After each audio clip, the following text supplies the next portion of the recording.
வெளிப்படுத்தின விசேஷம் 11ஆம் அதிகாரம்.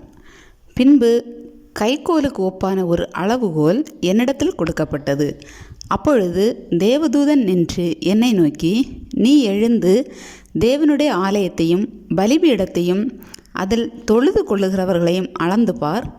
ஆலயத்திற்கு புறம்பே இருக்கிற பிராகாரம் புறஜாதியாருக்கு கொடுக்கப்பட்டபடியால் அதை அளவாமல் புறம்பாக்கி போடு. பரிசுத்த நகரத்தை அவர்கள் 42 மாதமளவும் மிதிப்பார்கள். என்னுடைய 2 சாட்சிகளும் இருட்டு வஸ்திரம் உடுத்தி கொண்டிருக்கிறவர்களாய் 1260 நாளளவும் தீர்க்க தரிசனம் சொல்லும்படி அவர்களுக்கு அதிகாரம் கொடுப்பேன்.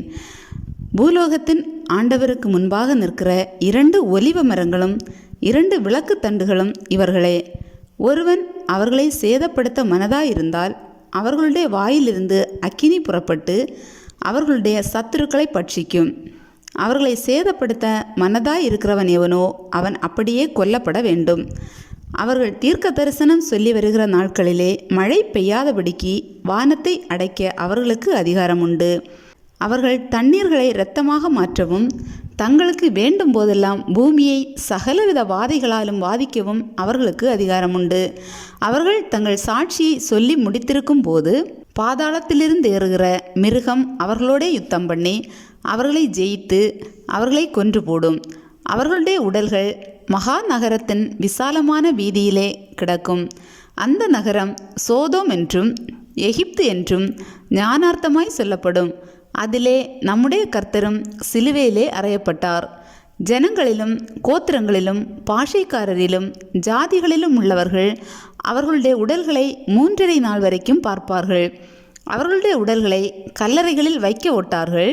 அவ்விரண்டு தீர்க்கதரிசிகளும் பூமியின் குடிகளை வேதனைப்படுத்தினபடியால் அவர்கள் நிமித்தம் பூமியில் குடியிருக்கிறவர்கள் சந்தோஷப்பட்டு களிகூர்ந்து ஒருவருக்கொருவர் வெகுமதிகளை அனுப்புவார்கள். 3½ நாளைக்கு பின்பு தேவனிடத்திலிருந்து ஜீவ ஆவி அவர்களுக்குள் பிரவேசித்தது. அப்பொழுது அவர்கள் காலூன்றி நின்றார்கள். அவர்களை பார்த்தவர்களுக்கு மிகுந்த பயம் உண்டாயிற்று.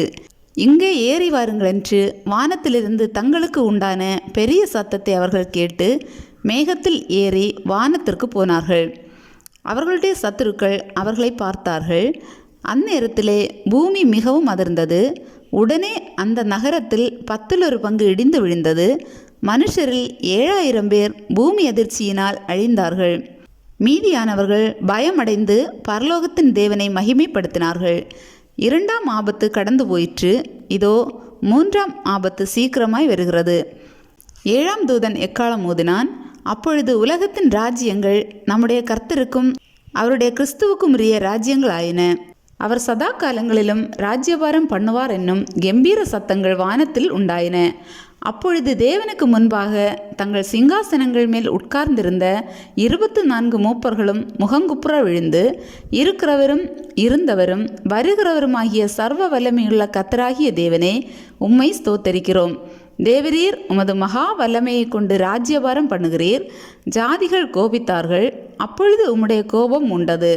மரித்தோர் நியாய தீர்ப்படைகிறதற்கும் தீர்க்கதரிசிகளாகிய உம்முடைய ஊழியக்காரருக்கும் பரிசுத்தவான்களுக்கும் உமது நாமத்தின் மேல் பயபக்தியாயிருந்த சிறியோர் பெரியோருக்கும் பலன் அளிக்கிறதற்கும் பூமியை கெடுத்தவர்களை கெடுக்கிறதற்கும் காலம் வந்தது என்று சொல்லி தேவனை தொழுது கொண்டார்கள். அப்பொழுது பரலோகத்தில் தேவனுடைய ஆலயம் திறக்கப்பட்டது. அவருடைய ஆலயத்திலே அவருடைய உடன்படிக்கையின் பெட்டி காணப்பட்டது. அப்பொழுது மின்னல்களும் சத்தங்களும் இடி முழக்கங்களும் பூமி அதிர்ச்சிகளும் பெருங்கல்மழையும் உண்டாயின.